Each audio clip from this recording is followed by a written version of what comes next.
A disabled puppy begs a cop for help, and she instantly bursts into tears. But this isn't just a heartwarming rescue. It's the start of something much darker.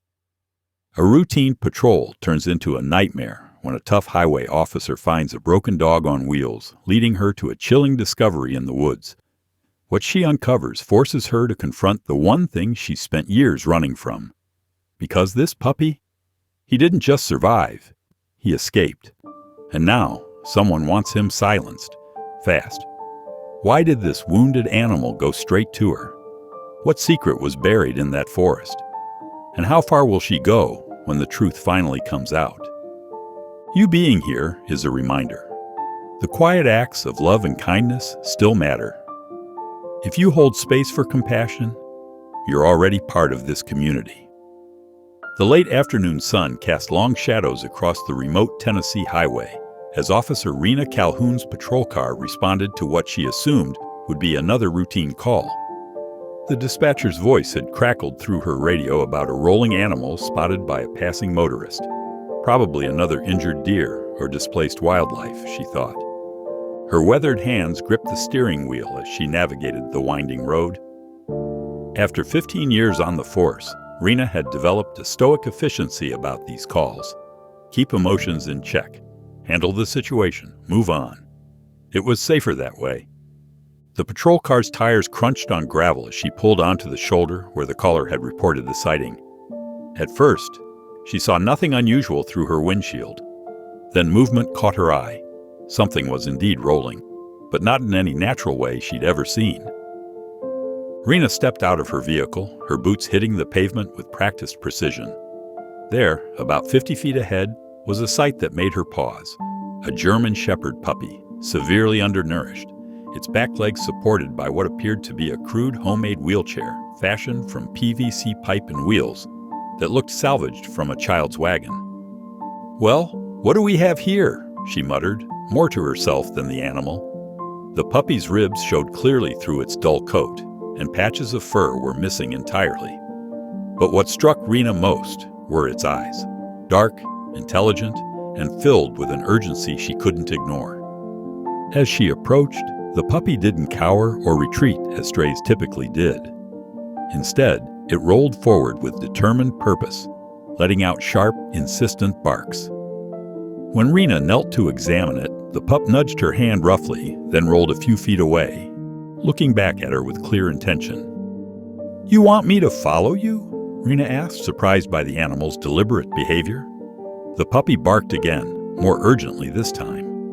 Following the determined creature, Rena noticed it was leading her toward a narrow trail that branched off from the road. Her boots crunched on dead leaves as she entered the wooded area. And that's when she saw it.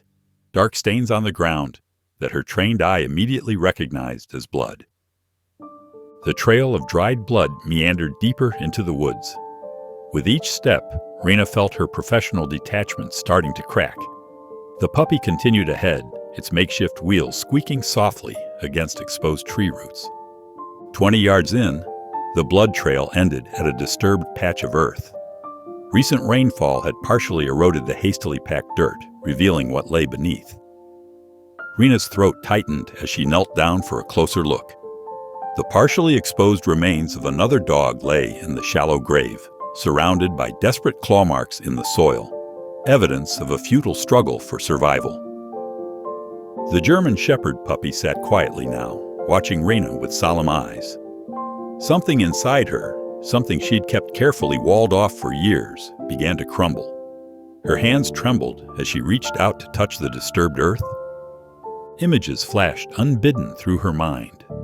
Another tragic scene, another life cut short, another moment where she'd arrived too late to help. The weight of accumulated grief, both professional and personal, suddenly felt overwhelming. For the first time in years, Rena felt tears rolling down her cheeks. Her shoulders shook as emotions she'd long suppressed came rushing to the surface. The puppy rolled closer, resting its head against her leg in a gesture of comfort. "I'm sorry," she whispered, her voice breaking. "I'm so sorry." She wasn't sure who she was apologizing to, the dead dog in the grave, the injured puppy beside her, or perhaps to herself, for all the time she'd chosen emotional distance over connection. The German Shepherd puppy pressed closer, its warm presence anchoring her to the present moment. Despite its own obvious suffering, it offered what comfort it could. Rena's hand found its head, gently stroking the patchy fur. In that quiet moment, surrounded by evidence of cruelty, but touched by this simple act of compassion, something shifted inside Officer Rena Calhoun. The walls she'd built to protect herself began to crack, letting in both pain and possibility. She wiped her eyes with the back of her hand, taking a deep breath to steady herself. The puppy watched her intently, its makeshift wheels creaking slightly as it adjusted its position. Looking into those trusting eyes, Rena felt the first stirrings of a purpose she hadn't allowed herself to feel in years. This wasn't just another routine call. This wasn't something she could simply document and file away. This wounded creature had led her here for a reason, and in doing so, had touched something deep within her that she'd thought was long buried. Officer Rena Calhoun's hands trembled slightly as she opened the door to her patrol car. The German Shepherd puppy with its makeshift wheeled harness looked up at her with those penetrating eyes, waiting. She had called in to dispatch, reporting the discovered grave and requesting animal control, but something made her hesitate to complete the call. "Just for tonight," she muttered, more to herself than the dog. "Can't leave you out here alone." The puppy's ears perked up at her voice, and without hesitation, it used its front legs to drag itself toward her, the wheels of its crude contraption squeaking against the pavement. Rena lifted the small creature carefully, noting how light it felt in her arms. Years of maintaining professional distance crumbled further as the puppy nuzzled into her shoulder, its warm breath against her neck. She placed it gently in the passenger seat, securing it as best she could. The drive home was quiet, save for the occasional whimper from her unexpected passenger. Rena found herself glancing over repeatedly, still processing the events of the evening. The dog's intelligent eyes seemed to hold secrets she couldn't quite grasp. At her modest ranch house on the outskirts of town, Rena carried the puppy inside. Under the bright kitchen lights, she could better assess its condition. The makeshift mobility device was ingeniously crafted from PVC pipes and what looked like skateboard wheels. But it was clearly wearing on the dog's body, creating sores where it rubbed against its thin frame. "You need a name," she said, carefully examining the harness. "Can't keep calling you puppy." As she adjusted the straps, her fingers brushed against something sewn into the fabric, a weathered bandana that had been incorporated into the harness. The puppy suddenly became alert, pawing at the bandana with unusual intensity. "What's got you so worked up?" Rena carefully examined the fabric. There, barely visible against the faded material, she could make out a logo. Gold Leaf Training Facility, with what appeared to be a stylized tree design. The puppy, whom she found herself starting to think of as Trago, after her grandfather's loyal farm dog, continued to fixate on the bandana, whining softly. Something about his behavior struck her as odd. This wasn't simple discomfort with the harness. He seemed to be trying to tell her something. Okay, she said, reaching for her laptop. "Let's see what we can find about this Gold Leaf place." She settled onto her couch, Trago positioning himself close to her feet, his wheels propped against the coffee table. A quick search yielded nothing about any Gold Leaf training facility in Tennessee or the surrounding states. Rena frowned, her law enforcement instincts stirring. She expanded her search to business registries, licensing boards, and training facility directories. Still nothing. "That's not right," she murmured, typing more specific search parameters. Any legitimate training facility would need proper licensing and registration. The complete absence of information was more than suspicious. It was alarming. Oh, Trago whined again, pushing his nose against the bandana. Rena looked down at him, really looked at him. The signs of neglect and abuse were clear. But there was something else. The careful construction of his mobility device suggested someone with knowledge and resources. This wasn't the work of a casual abuser or negligent owner. She pulled out her phone and snapped several detailed photos of the logo and harness. The grave she'd found earlier kept floating back into her thoughts, along with Trego's deliberate behavior in leading her to it. Her years of experience told her these weren't isolated incidents. "What happened to you?" she asked softly, reaching down to scratch behind Trego's ears. The puppy leaned into her touch, but his eyes remained fixed on the bandana, as if it held answers to questions she hadn't even thought to ask yet. Rena's original plan to take him to a shelter in the morning suddenly felt wrong. Trego wasn't just another abandoned animal. He was evidence of something she couldn't quite piece together yet, but something that made her police instincts buzz with warning. She looked at the time, nearly midnight. Too late to make any official inquiries, but her mind was already mapping out next steps. Tomorrow, she would need to start asking questions, carefully and quietly. The complete absence of information about Goldleaf was a red flag she couldn't ignore. Trego shifted position, his wheels scraping against the hardwood floor. The sound reminded Rena of how much care he would need. "Just until we figure this out," she told him, trying to maintain some professional distance, even as she felt herself becoming more invested. "Then we'll find you a proper home." The puppy tilted his head at her words, those intelligent eyes seeming to see right through her attempt at detachment. Despite his injuries and obvious trauma, there was something unbreakable in his spirit that resonated with something deep inside her, something she thought she'd locked away for good. Rena sat at her kitchen table early the next morning, her coffee growing cold as she stared at her laptop screen. Trego dozed nearby, his makeshift wheels propped against the wall. The morning sun cast long shadows across her research notes, printouts of forum posts and old news articles that painted an increasingly disturbing picture. "Listen to this," she muttered to herself, reading from a local message board dated 3 years ago. "Anyone else remember that place out on Old Mill Road? Called itself Goldleaf Rehabilitation Center? My cousin worked maintenance there for 2 weeks before quitting. Said he heard things at night that still give him nightmares." She clicked through to another thread, this one from a regional pet rescue network.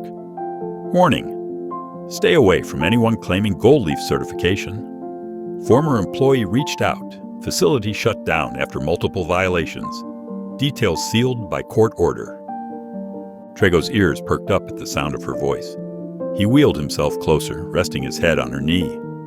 Rena absently scratched behind his ears while scrolling through more posts. The facility had operated for 18 months before suddenly closing, leaving behind a trail of rumors and unanswered questions. But why isn't there any official record? She wondered aloud. Her law enforcement access should have turned up something. Inspection reports, business licenses, complaint records. Instead, there was nothing but whispers on obscure corners of the internet. The memory of the shallow grave she'd found gnawed at her conscience. She pulled up the photos she'd taken on her phone, studying them again. The claw marks around the burial site told a story of desperation and fear. Her hands began to shake slightly as another memory surfaced. The sound of gunfire, a young boy's startled cry, the weight of responsibility crushing her chest. Rena pushed back from the table abruptly, needing to move. She'd spent 3 years building walls around that particular memory, focusing on routine patrol work, avoiding anything that might crack her carefully maintained composure. But something about this case, about Trego's determined spirit despite his injuries, kept pulling at threads she'd thought were safely tucked away. She paced the kitchen, her tactical boots clicking against the linoleum. "What am I doing?" she asked herself. "This isn't my jurisdiction. This isn't even an official case." But even as she said the words, she knew she was already committed. The sound of paper sliding under her front door cut through her thoughts. Rena froze, instinctively reaching for her off-duty weapon. It was 5:30 in the morning, too early for mail or flyers. She moved silently to the door, Trego watching intently from his spot by the table. A single white envelope lay on the floor. No markings, no postage. She picked it up carefully, preserving any potential fingerprints. Inside was a single sheet of paper with words clearly cut from magazines and newspapers. "Stop looking." What happened at Goldleaf stays buried. Next time won't be a warning. Rena's pulse quickened, but years of training kept her movements methodical. She placed the note in an evidence bag, then checked through her front windows. The street was empty except for early morning shadows. Whoever had delivered the message was long gone. Trago wheeled over to her, pressing against her legs with unusual urgency. His eyes fixed on the bagged note, then moved to the bandana still sewn into his harness. The connection was impossible to ignore. Someone knew she was investigating, and they were worried enough to try to frighten her off. She sank to her knees beside Trago, running her hands over his thin frame. They hurt you, didn't they? You and others like you. The dog's brown eyes met hers with an intelligence that seemed to confirm her suspicions. And now they're trying to cover it up. The morning light strengthened, casting away the shadows but not the weight of decision pressing down on her. 3 years ago she'd hesitated in a crucial moment, and that hesitation had cost a young life. She'd retreated into the safety of routine patrol work, avoiding any case that might require her to make those kinds of judgment calls again. But looking at Trago, at his determination to keep going despite his injuries, she felt something shift inside her. The threatening note wasn't just about abandoned dogs or animal abuse. The level of organization, the careful erasure of records, the quick response to her inquiries all pointed to something much larger and darker. "Okay," she said finally, standing up. "Okay." She walked to her desk and pulled out a fresh notebook. At the top of the first page, she wrote, "Goldleaf investigation, unofficial." Below that, she began listing everything she knew and everything she still needed to find out. Trago watched her work, his presence a silent reminder of why this mattered. Someone had tried to break his spirit and failed. Someone had tried to bury their crimes and now wanted to frighten her away from uncovering them. But Rena Calhoun had spent 3 years hiding from her own courage, and she was done running. Rena's fingers flew across her keyboard, diving deeper into property records and business registries. 3 days of digging had finally yielded something concrete, a series of shell companies, each leading to another, like nested Russian dolls. But at the center of it all, one name kept appearing: Hollis Creel. She leaned back in her chair, studying the grainy photo on her screen. Creel stood tall and imposing in his tailored ranch wear, silver hair catching the sun as he smiled for the Society page photographer. Behind him sprawled his vast estate, Rolling Hills Ranch, a playground for Tennessee's elite. "Got you," she whispered. Trago, dozing nearby, lifted his head at her voice. The pup had gained weight over the past week, but his eyes still held that haunted look that drove her forward. Her phone buzzed, a text from a contact in the district attorney's office. "Talked to Elijah Hart, former prosecutor, handled animal cruelty cases, lost everything going after Creel, lives out on Cedar Road now." Rena knew the name. Hart's fall from grace had been spectacular. Front-page news 3 years ago. He'd been a rising star in the DA's office until ethics violations derailed his career. Now she wondered if there was more to that story. Cedar Road wound through the outskirts of town, past weathered mailboxes and overgrown yards. Hart's house sat at the end, small but neat, with a battered pickup in the driveway. Rena parked behind it, straightening her off-duty clothes before approaching the door. Elijah Hart opened on the second knock. He matched his reputation, disheveled, with thinning hair and dark circles under his eyes. But those eyes were sharp, taking in every detail of her appearance. "Officer Calhoun," he said, surprising her. "I've been expecting someone to show up ever since Goldleaf started making ripples again. May I come in?" He stepped aside, leading her to a living room that doubled as a home office. Files and legal books covered every surface, and a wall of photos and newspaper clippings dominated one side, all centered around Hollis Creel. "You've been busy," Hart said, gesturing to a chair, "asking questions about Goldleaf, looking into property records. You should be more careful. Creel has eyes everywhere." "Is that what happened to you?" Rena asked. "You got too close?" Hart's laugh was bitter. "I got sloppy, desperate. had ironclad evidence linking his operations to organized dogfighting, but couldn't get a warrant. So I manufactured probable cause. He shook his head. Creel's lawyers ate me alive, made sure I'd never practice law again. But you kept investigating. Some things you can't walk away from. He limped to his desk, pulling out a thick file. 3 years of research, financial records, witness statements, photographs, all circumstantial, all useless in court, but it paints a picture. Creel's built himself an empire on blood sports. Goldleaf was just one piece of it. A knock at the door made them both tense. Hart moved to answer it, but Rena was already on her feet, hand near her concealed weapon. The door opened to reveal a familiar face. Rowan Lake, Rena's former academy roommate. "You're getting sloppy, Rena," Rowan said, stepping inside. "If I can track you here, so can others." "What are you doing here, Rowan?" "Same as you." Rowan's lean frame radiated contained energy as she surveyed the room. "Following leads. I'm with the FBI now, working undercover. Been watching Creel's operation for months." Hart's expression darkened.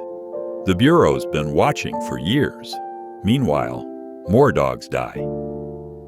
"We're building a RICO case," Rowan explained. "Organized crime, money laundering, interstate trafficking. But we need concrete evidence, not just patterns and theories." Rena shared what she'd found. The grave, Trego, the threatening note. Rowan listened intently, her tactical mind clearly working through implications. "This could be our break," she said finally. "A fresh angle, new evidence. But we'd need to move carefully, coordinate our efforts." "Off the books," Hart added. "The moment this becomes official, Creel's lawyers will shut it down." Rena looked between them, the disgraced prosecutor who couldn't let go of justice, the undercover agent working within the system, and herself, the patrol officer who'd stumbled into something much bigger than abandoned dogs. 3 very different paths, all leading to the same destination. "We do this smart," she said. "Pool our resources, share information. But we need to be careful. Creel's already watching." Rowan nodded. "I can provide tactical support, intelligence. Just keep me in the loop." "And I know where all the bodies are buried," Hart added. "Metaphorically speaking, mostly." They spent the next hour planning, sharing what they knew, identifying gaps in their knowledge. A strategy began to take shape, one that might finally bring Creel's operation into the light. As Rena drove home that evening, she felt something she hadn't experienced in years. Hope, not just for justice, but for redemption. She glanced at her phone, where she'd saved their numbers under innocuous names. A disgraced lawyer, an undercover agent, and a patrol officer. An unlikely trio united by the need to right a wrong. The abandoned Goldleaf facility loomed before them in the early morning light, its weathered sign barely legible against peeling paint. Rena, Elia, and Rowan stood at the chain-link fence, surveying the grounds with practiced eyes. The place had been officially closed for months, but fresh tire tracks in the gravel suggested otherwise. "Security cameras are dead," Rowan confirmed, checking her phone. "We've got about 2 hours before the property management company does their morning drive-by." Elijah worked bolt cutters through the rusted chain. "Just like old times," he muttered, his limp more pronounced in the damp air. "Except last time, I had a warrant." They moved quickly through the compound, documenting everything with their phones. The main building's door hung loose on its hinges, paint peeling like dead skin. Inside, the air was thick with mold and darker memories. "Over here," Rena called, her flashlight beam catching rows of filing cabinets. Most were empty, but one drawer stuck. Inside, they found training logs, the pages yellow with age and water damage. Rowan pulled on latex gloves, carefully separating the sheets. "These aren't just training records. Look at the notation system. Weight classes, fight statistics, breeding programs." "They were conditioning them," Elijah explained, his voice tight. "Training dogs to fight, then selling them to gambling rings across state lines." The deeper they went, the worse it got. The kennels out back still bore scratch marks and rust-colored stains. Rena's flashlight caught something metallic in one corner, a trapdoor, nearly hidden under debris. Underground facilities, Rowan whispered. Classic setup for illegal operations. Easier to contain sound, hide evidence. They descended into darkness. The basement level stretched further than their lights could reach, lined with concrete pens and heavy chains bolted to the walls. Trego's fearful reaction made sudden, horrible sense. Here. Elijah's voice echoed as he pulled a waterlogged ledger from behind a loose brick.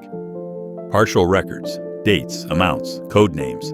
Give me time. I can crack their system. Back at Hart's house, they spread their findings across his cluttered desk. Hours passed as Elijah worked, translating cryptic notations into hard evidence. Got it, he announced finally, exhaustion clear in his voice. These entries here? They're payment records, all leading back to shell companies owned by Creel. He wasn't just involved, he was running the whole operation. Rena began compiling her report, carefully documenting every piece of evidence.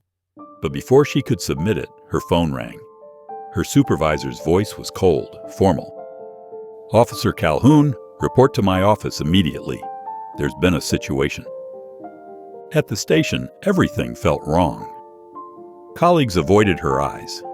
Her supervisor sat behind his desk, a thick file in front of him. Multiple complaints have been filed against you, he said without preamble. Allegations of evidence tampering, witness intimidation, unauthorized investigations. You're suspended pending review. That's ridiculous, Rena protested. These claims are obviously fake. Obviously nothing, he cut her off. The documentation is extensive. Turn in your badge and gun. Security will escort you out. The drive home felt surreal. Trego whined softly from his spot in the passenger seat, picking up on her distress. She pulled into her driveway just as the sun was setting, casting long shadows across her quiet street. Something felt off the moment she stepped inside. Papers scattered, drawers left open. Someone had been there. Before she could process this, she heard glass breaking in the attached garage. Smoke began seeping under the door. Then flames. Training kicked in. Rena scooped up Trego, grabbed her go-bag from behind the couch, and headed for the back door. Outside, she could hear engines starting, tires squealing, the attackers making their getaway. She ran to her elderly neighbor's house. Trego clutched tightly against her chest. By the time fire trucks arrived, the garage was fully engulfed, smoke and flames reaching for her home. Rena watched it burn, her mind racing. This wasn't just intimidation anymore. This was war. Creel had escalated, trying to silence her the way he'd silenced others. But he'd miscalculated. She wasn't afraid anymore. She was angry. Her phone buzzed. Rowan, then Elijah, both checking if she was safe. She texted back their prearranged code. Package secure, moving to alternate location. As fire crews worked to contain the blaze, Rena held Trego close, his presence keeping her grounded. Everything she'd lost could be replaced. What mattered now was finishing what they'd started, bringing Creel's empire down, no matter the cost. The night air felt heavy as Rena followed Rowan's car down winding back roads, Trego secure beside her in the passenger seat. Her mind kept replaying the image of flames consuming her garage, but she forced herself to focus on the road ahead. After nearly an hour of careful navigation to ensure they weren't followed, they pulled up to a modest cabin tucked away in the Tennessee woods. FBI safe house, Rowan explained as she unlocked the door. Off the books.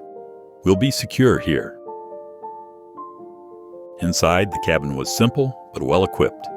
A generator hummed quietly outside, powering basic amenities.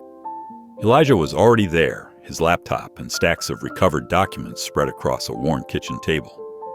I've been going through more of those logs, he said, not looking up from his screen. There's something about Trego you need to see. Rena settled the German Shepherd into his makeshift bed, a pile of blankets near the wood stove. Despite everything they'd been through that night, Trego's eyes remained alert, watching their every move with unusual intensity. Look at this breeding record, Elijah continued, turning his laptop around. See these markings? This isn't just any bloodline. These dogs were specifically bred for military and law enforcement work. Elite K9 units. Rowan leaned in, her tactical mind engaged. That explains the intelligence scores in the training logs. These weren't just fighting dogs, they were being selected for cognitive ability. Trego's lineage traces back to a decorated military working dog, Elijah explained, scrolling through the documents. But according to these notes, he was marked as defective due to his spinal condition. Expendable. Rena watched as Trego lifted his head, ears perked forward at their discussion. There was something in his gaze that had always struck her as different, a calculated awareness that went beyond normal canine behavior. But here's where it gets interesting, Elijah said, pulling up another file. Before they abandoned him, Trego completed extensive cognitive training. Command recognition, strategic thinking, even basic problem solving. His scores were off the charts. Wait, Rena interrupted, pieces clicking into place. Are you saying when he found me on that road? It wasn't just instinct or luck, Rowan finished. He was applying his training. He deliberately sought out law enforcement. The revelation hit Rena like a physical force. She remembered how Trego had aggressively demanded her attention that day, how he'd led her directly to the grave. His behavior hadn't been random desperation. It had been purposeful. Look at his response patterns in these training logs, Elijah pointed out. He shows exceptional ability to identify authority figures, understand uniform significance, and initiate contact protocols. They literally trained these dogs to recognize and engage with law enforcement. Trego stood up from his bed, wheeling himself over to Rena's side. His eyes met hers with that same intelligent intensity she'd noticed from the beginning. She reached down to scratch behind his ears, seeing him in an entirely new light. He chose me, she said softly. Out of all the people who must have driven past that road, he waited for someone with a badge, someone who could understand what he was trying to show us. These dogs were bred and trained to be partners to law enforcement, Rowan added. Even after everything they did to him, that programming held. He knew exactly what he was doing. Elijah shuffled through more papers. The facility was using this specialized training as a cover for their real operation. They took dogs bred for military and police work and corrupted that training for their fighting rings. The ones who didn't make the cut, like Trego, were disposed of. Rena felt a surge of protective anger as she looked at Trego, imagining what he'd endured. His resilience wasn't just the blind determination to survive. It was the product of sophisticated training, purposefully applied even in his darkest moments. He's not just a victim we rescued, she realized. He's a witness, a trained observer who deliberately sought out law enforcement to expose what was happening at that facility. Trego's tail wagged slightly at her words, as if confirming her understanding. His eyes remained fixed on her face with that same knowing expression that had haunted her since their first meeting. This changes everything, Rowan said, her tactical mind already racing ahead. We're not just building a case around circumstantial evidence anymore. Trego's breeding records, his training logs, they prove direct links between the military dog program and Creel's operation. And they prove premeditation, Elijah added. This wasn't just underground dogfighting. This was a sophisticated operation deliberately corrupting a government-funded breeding program. That adds layers of federal charges. Rena sat down beside Trego, her hand resting protectively on his back. Everything about their connection shifted in her mind. Not just a wounded animal and a broken officer finding healing together, but two trained professionals recognizing each other's capacity to pursue justice. He didn't just need help, she said quietly. He needed a partner, someone with a badge and the authority to act on what he could show us. Trego pressed closer to her side, his presence both a comfort and a reminder of their shared purpose. In his eyes, Rena saw not just trust, but determination, the same drive for justice that had first led him to stop her car on that remote highway. The press release goes live in 10 minutes, Elijah announced, his laptop screen casting a blue glow across the safe house walls. Anonymous source reveals evidence of military breeding program corruption. It's going to hit every major outlet. Rena adjusted the wire beneath her leather jacket, watching Trego doze in his wheeled harness nearby. The plan had come together quickly. Leak enough information to force Creel's hand without revealing their full evidence. Make him nervous. Make him react. Remember, Rowan said, checking her own concealed equipment, we're posing as independent contractors specializing in rehabilitated fighting dogs. Our angle is that we can modify injured animals with prosthetics to get them back in the ring. The thought made Rena's stomach turn, but she nodded. Like what they tried to do with Trego before abandoning him. Exactly. Creel's people have been scrambling since the press leak. Our sources say they're moving their operation tonight, probably their biggest event of the season. They'll be looking for new blood, new opportunities. Elijah pulled up satellite imagery of the suspected location, an abandoned meat processing facility on the outskirts of town. We've got FBI tactical units standing by, but they can't move until we confirm the presence of the dogs and get eyes on Creel himself. Any word on what kind of security we're walking into? Rena asked. Heavy, Rowan replied. But they're also rushing, which means mistakes. They'll have armed guards, but their usual verification protocols will be sloppy. That's our window. The first news alerts started pinging on their phones. The story was breaking. Within minutes, social media exploded with outrage over the leaked documents showing military breeding programs being exploited for underground dogfighting rings. Creel's calling an emergency meeting, Elijah reported, monitoring encrypted channels. Just like we predicted, all handlers and major players ordered to the facility tonight. Rena checked her concealed weapon one last time. Then that's our cue. The drive to the facility took them through back roads and industrial zones. They passed 3 separate security checkpoints, each one buying their cover story about bringing modified stock to show Creel's people. Rowan's FBI credentials, though falsified for this operation, were impeccable. The facility itself was a sprawling concrete complex, its windows blacked out and loading bays crowded with expensive vehicles. Armed men patrolled the perimeter, but their movements were hurried, disorganized. The leaked story had them rattled. Remember, Rowan whispered as they approached the main entrance, we're here to sell them on the idea of prosthetic fighting dogs. Act confident. Act like we belong. Inside, the air was thick with cigarette smoke and the sound of barking. Dozens of people milled about, handlers, trainers, wealthy spectators arriving early for the night's events. Rena forced herself to walk slowly, taking in every detail while appearing casual. They were led to a holding area where other handlers were showcasing their dogs. The scenes made Rena's blood boil. Scarred pit bulls, emaciated shepherds, all bearing the marks of systematic abuse. But what caught her attention were the ones in the back corners, the ones being kept out of sight. There, she murmured to Rowan, those kennels along the far wall.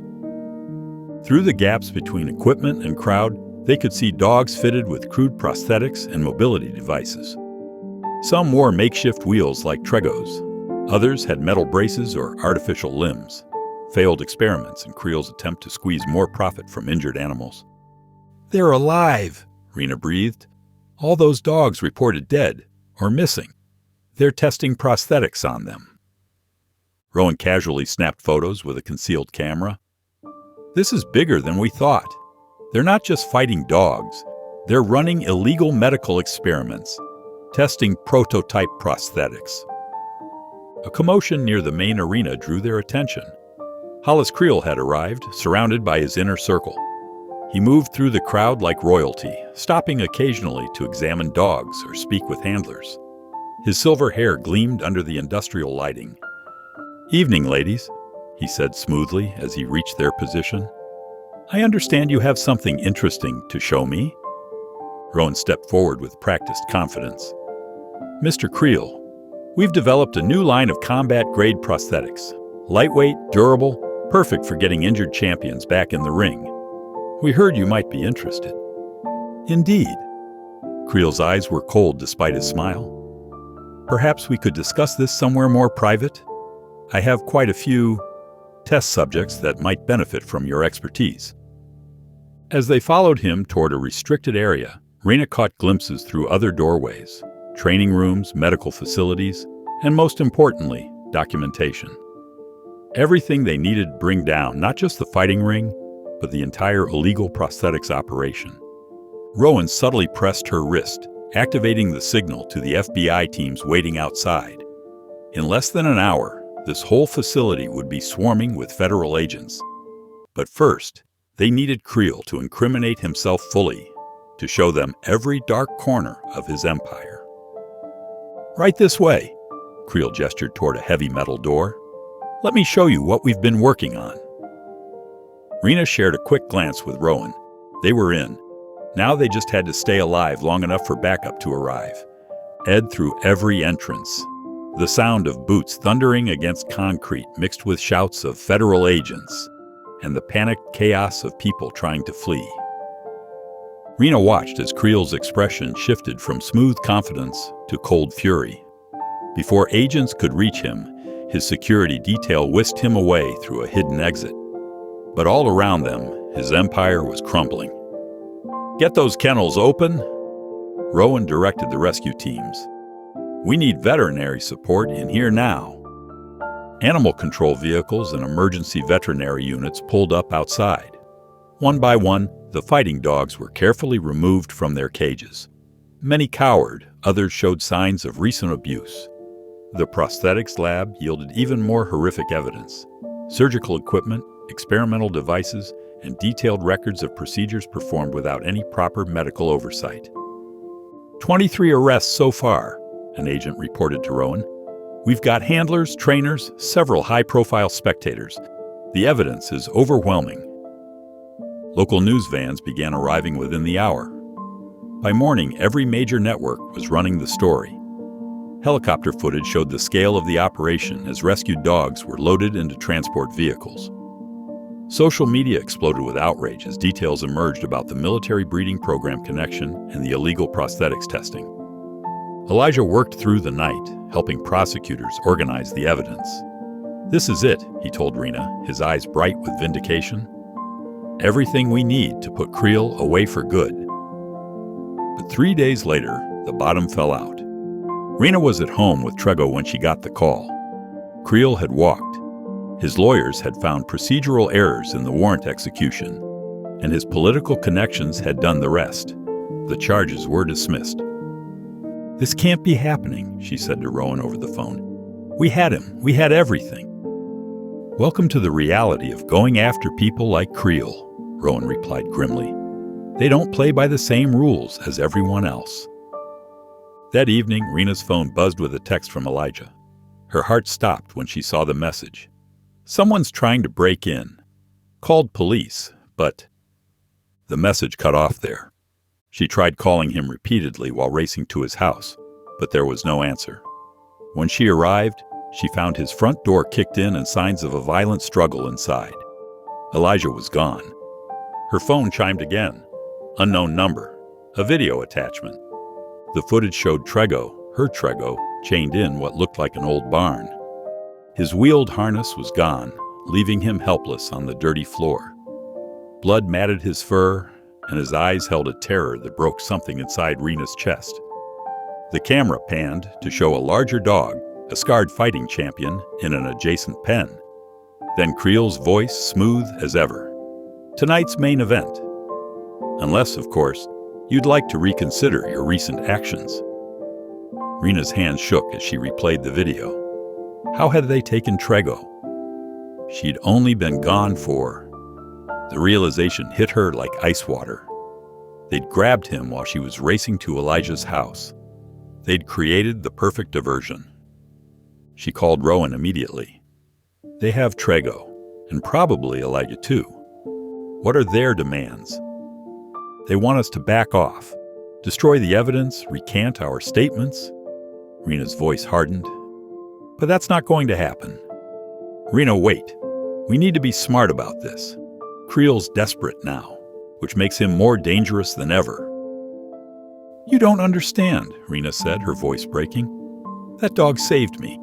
He chose me when I was just as broken as he was.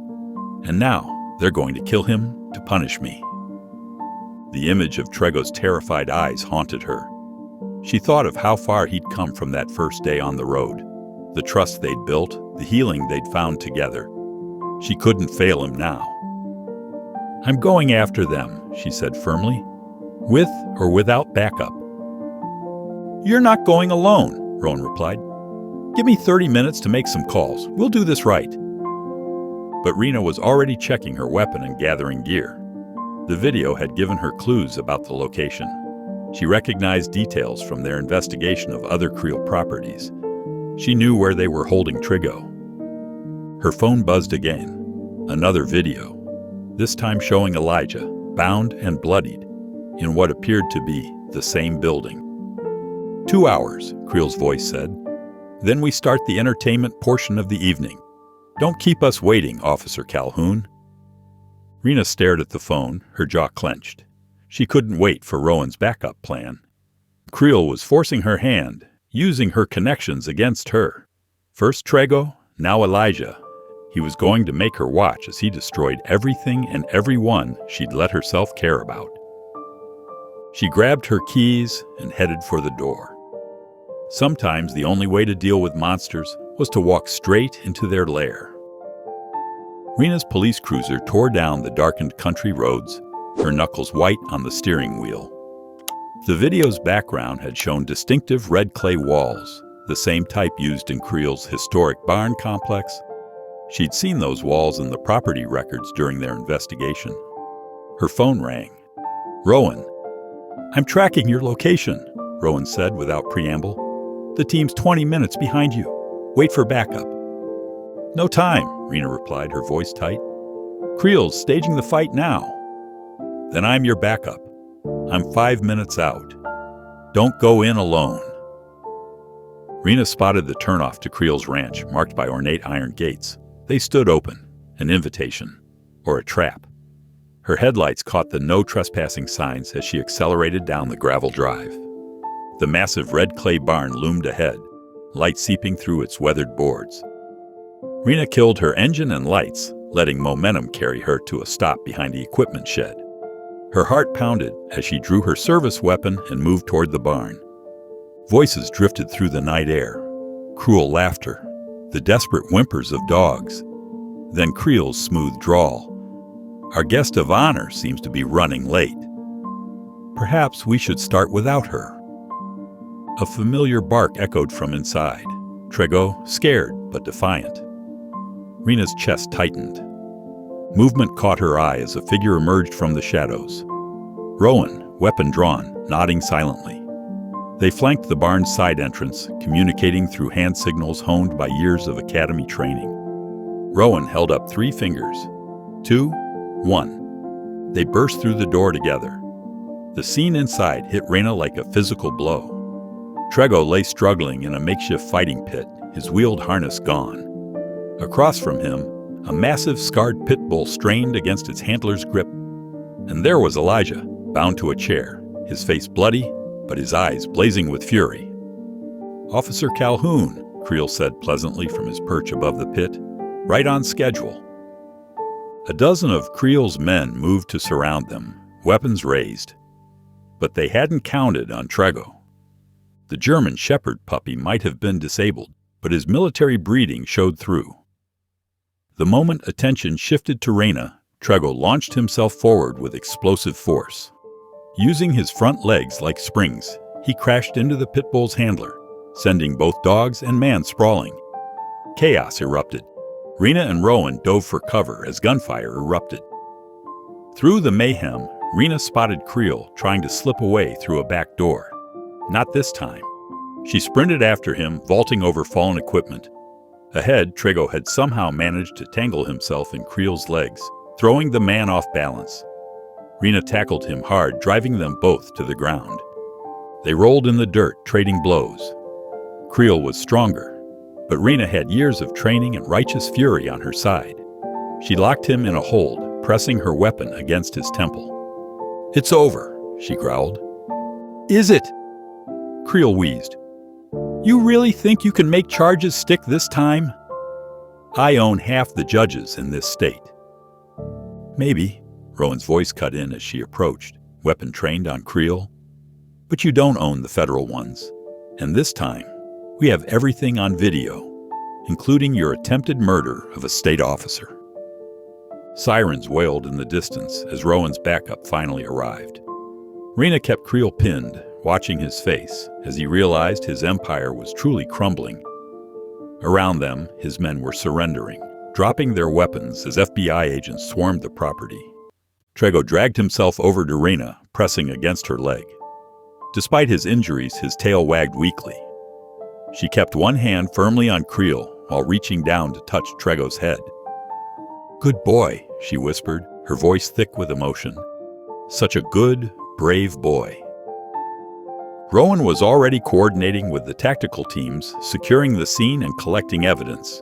Medics rushed to treat Elijah and the injured dogs. But Rena stayed focused on Creel, watching the mask of privilege finally crack as federal agents approached with handcuffs. "You're done," she told him quietly. "No more hurting innocent creatures. No more buying your way out. This time, you face justice." As they led Creel away, Rena finally holstered her weapon and gathered Trego carefully in her arms. He licked her face, his whole body trembling with relief and exhaustion. "Let's go home, buddy," she murmured. It's all over now." Rowan appeared beside them, already on her phone coordinating veterinary care. "The transport team is ready for him," she said gently. But Rena shook her head. "I'll take him myself." She looked down at the brave little dog who had changed everything. "We've come this far together. We'll see it through to the end."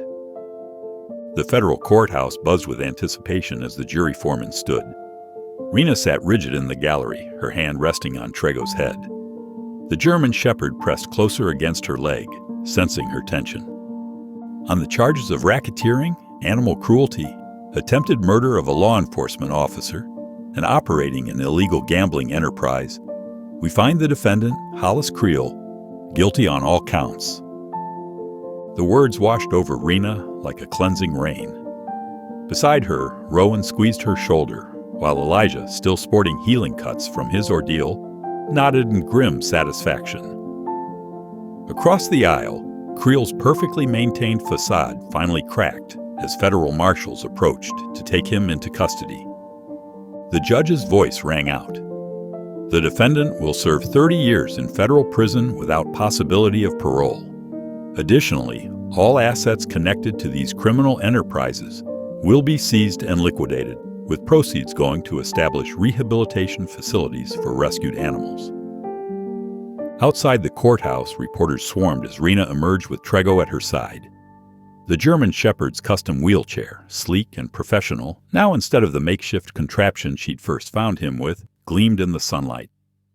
"Officer Calhoun," a reporter called out, "how does it feel to see justice served?" Rena knelt beside Trego, drawing strength from his steady presence. "This wasn't about me," she said. "This was about giving voice to those who couldn't speak for themselves. Every dog we rescued, every life we saved, they're the real victory here."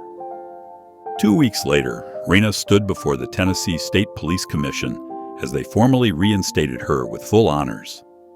The commissioner himself pinned a commendation to her uniform while cameras flashed. Officer Calhoun's dedication to justice, even in the face of personal danger and institutional resistance, represents the highest ideals of law enforcement, he declared. Furthermore, we are proud to announce that Trego will be officially recognized as a service animal and decorated for his role in bringing down this criminal enterprise. Trego sat perfectly at attention as they attached a special collar medallion marking his status. His transformation from broken victim to celebrated hero mirrored Rena's own journey. 6 months later, Rena pulled up to what had once been one of Creel's properties. The sprawling ranch had been converted into the Tennessee Valley Second Chance Animal Recovery Center, funded by the seized assets from Creel's empire. Where fighting pits once stood, specially designed rehabilitation spaces now helped injured and traumatized dogs heal. "Looking good, isn't it?" Elijah asked, joining her at the fence. He'd taken on the role of legal advisor for the center ensuring no one could ever abuse these grounds again. Better than good, Rena replied, watching volunteers work with the latest group of rescues. Many wore mobility devices similar to Trego's, each one custom-fitted to their needs. It's exactly what these dogs deserve. Inside the main building, Rowan was conducting a training session for local law enforcement on recognizing signs of organized animal fighting. Trego often assisted, demonstrating how even severely injured dogs could show remarkable resilience with proper care and support. Rena made her rounds, checking on each animal's progress. She paused at one kennel where a young shepherd mix was learning to use her new prosthetic leg. The dog's eyes held the same determined spirit she'd first seen in Trego. "You're doing great, Maya," she encouraged, offering a treat through the fence.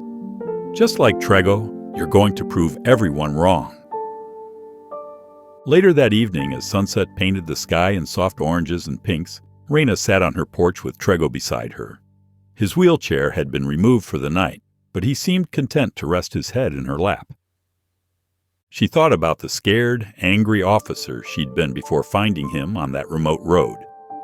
The woman who'd walled herself off after the shooting, convinced that emotional distance was the only way to survive.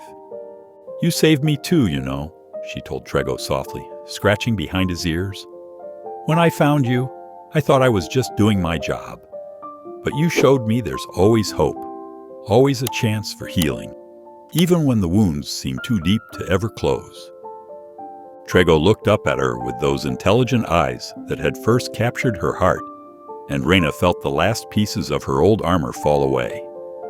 The pain of her past hadn't disappeared, but it had transformed into something meaningful, a foundation for helping others heal. From inside came the sound of her phone ringing. Another rescue coordination call, no doubt. There was always more work to be done, more lives to save. But now, instead of feeling overwhelmed, Rena felt energized by the purpose she'd found. "Ready to help some more dogs find their second chance?" she asked Trego. His tail thumped against the porch boards in response, and Rena smiled. Together, they had turned a tragedy into triumph, pain into purpose, and in doing so they had found something neither expected, a love that had healed them both. Thank you for watching. If even one moment stayed with you, don't forget to subscribe. I'll be here tomorrow with another story that speaks to the heart.